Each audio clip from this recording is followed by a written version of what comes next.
jadi hari ni kita akan belajar macam mana nak buat ikatan tindih kasih. Okay, pertama sekali, ambil tali dan kita bentuk satu bulatan ataupun gelung kecil di tengah-tengah macam kita buat bentuk 6 macam ni.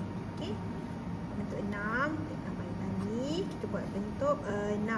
Okay, kemudian kita bawa hujung tali yang ini, kita bawa ke dalam bulatan bentuk 6 yang kita telah buat tadi macam ni. Okay, kemudian kita silangkan tali tersebut. Okay, yang tali yang kita bawa dalam bulatan tu kita silangkan di bawah ya. Kemudian tali yang dah silangkan ni kita masukkan lagi sekali ke dalam bulatan yang kita dah buat tadi. Okay, ini bulatan yang kedua. Kemudian kita tarik.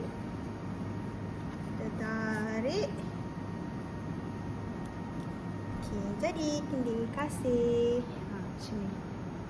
Okay, terima kasih.